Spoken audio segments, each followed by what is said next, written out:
Assalamualaikum warahmatullahi wabarakatuh. Saya Hanifah Zahida Zulfa dari 4 PIB dengan NIM 224110102054. Di sini saya akan menjawab soal-soal dari UTS mata kuliah Manajemen Media Cetak, Elektronik, dan Online. Untuk soal yang pertama yaitu berdasarkan landscape industri media massa di Indonesia, jelaskan bagaimana pola kepemilikan perusahaan media yang berkembang saat ini. Lalu jawabannya, berdasarkan landscape industri media massa di Indonesia saat ini, terdapat pola kepemilikan perusahaan media yang berkembang, yaitu yang pertama, oligopoli dan pemusatan kepemilikan. Saat ini, media besar mengendalikan hampir semua kanal media di Indonesia, termasuk penyiaran, media cetak, dan media online. Pertumbuhan industri media di Indonesia dalam 15 tahun terakhir ini didorong oleh kepentingan modal yang mengarah pada oligopoli dan pemusatan kepemilikan. Lalu yang kedua ada merger dan akuisisi. Proses merger dan akuisisi juga menjadi strategi yang umum dilakukan oleh perusahaan media di Indonesia. Melalui merger dan akuisisi, grup media dapat mengambil alih kepemilikan stasiun TV, stasiun radio, surat kabar, dan majalah. Namun, terdapat perdebatan mengenai dampak dan kepatutan dari merger dan akuisisi ini dalam industri media. Lalu yang ketiga ada konsentrasi kepemilikan. Konsentrasi kepemilikan industri media terjadi sebagai konsekuensi logis dari kepentingan para pemilik modal dan mendorong perkembangan industri media di Indonesia. Hal ini dapat mempengaruhi variasi perspektif dan kebebasan informasi yang disajikan oleh media massa. Untuk soal yang kedua yaitu dalam industri media massa terdapat dua pemangku kepentingan yaitu stockholder internal dan stockholder eksternal. Lalu siapa saja yang termasuk pemangku kepentingan eksternal? Jelaskan perannya dalam industri media massa di Indonesia. Industri media massa di Indonesia terdapat pemangku kepentingan eksternal yang memiliki peran penting dalam perkembangan industri tersebut. Pemangku kepentingan eksternal ini adalah pihak-pihak yang memiliki kepentingan dan hubungan dengan kesuksesan perusahaan media, meskipun tidak memiliki hubungan langsung dengan sistem kerja perusahaan. Berikut adalah beberapa pemangku kepentingan eksternal dalam industri media massa di Indonesia. Yang pertama yaitu ada konsumen. Konsumen adalah pemangku kepentingan eksternal yang paling penting dalam industri media massa. Mereka merupakan pembaca, pendengar, atau penonton yang mengonsumsi konten yang disajikan oleh media massa.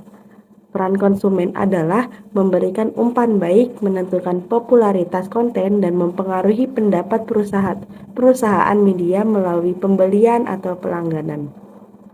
Lalu yang kedua ada distributor.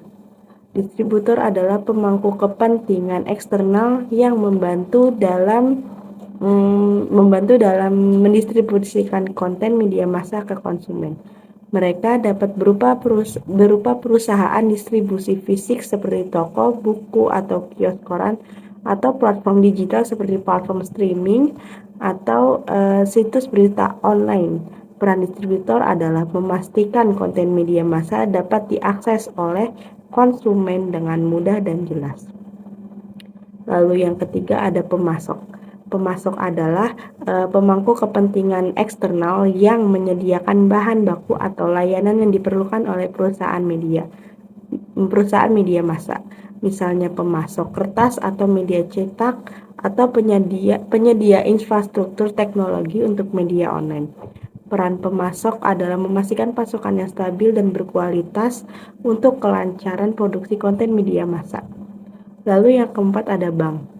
Bank adalah pemangku kepentingan eksternal yang memberikan dukungan keuangan kepada perusahaan media massa. Mereka dapat memberikan pinjaman atau fasilitas kredit atau untuk investasi, modal kerja, atau pengembangan bisnis. Peran bank adalah memfasilitasi kegiatan keuangan perusahaan media massa dan membantu dalam pertumbuhan dan keberlanjutan bisnis. Lalu yang kelima ada pemerintah. Pemerintah adalah pemangku kepentingan eksternal yang memiliki peran penting dalam mengatur dan mengawasi industri media massa. Mereka dapat mengeluarkan kebijakan, regulasi, atau izin yang mempengaruhi operasional perusahaan media. Peran pemerintah adalah memastikan keberlanjutan industri media massa, melindungi kepentingan publik, dan ada komunitas. Peran komunitas ini mereka dapat mempengaruhi persepsi publik, memberikan umpan balik, atau mengadvokasi isu-isu tertentu. Peran komunitas adalah memberikan masukan, kritik, dan dukungan terhadap konten media massa.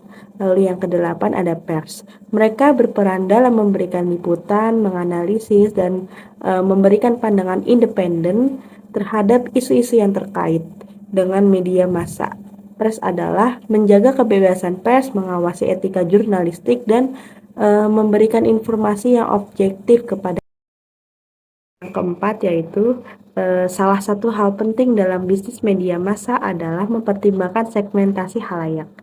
Menurut pendapat Anda, di era teknologi digital dan internet saat ini, aspek apa saja yang menjadi pertimbangan utama dalam memetakan segmen khalayak agar industri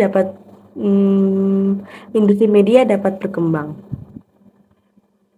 Dalam era teknologi digital dan internet saat ini, terdapat beberapa aspek yang menjadi pertimbangan utama dalam memetakan segmen khalayak agar industri media dapat berkembang.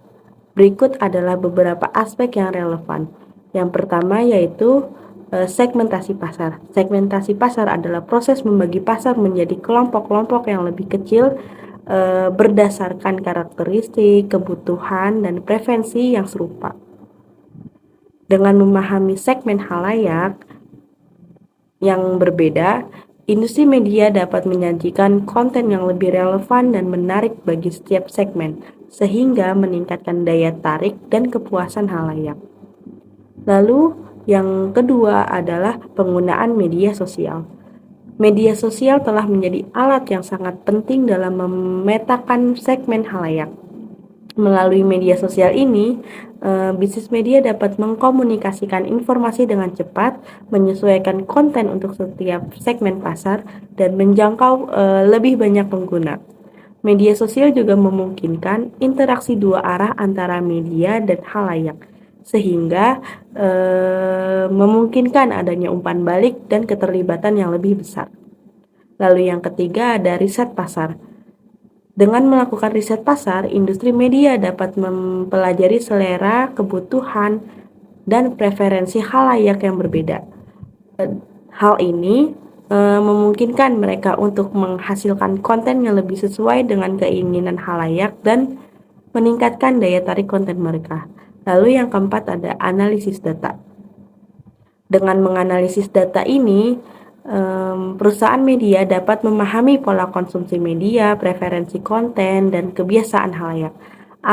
Analisis data dapat membantu industri media dalam memetakan segmen khalayak dengan lebih akurat dan menghasilkan konten yang lebih relevan. Lalu yang kelima ada personalisasi konten. Industri media dapat menggunakan teknologi dan algoritma untuk menyajikan konten yang dipersonalisasi kepada setiap segmen khalayak. Personalisasi konten dapat meningkatkan keterlibatan khalayak dan memperkuat hubungan antar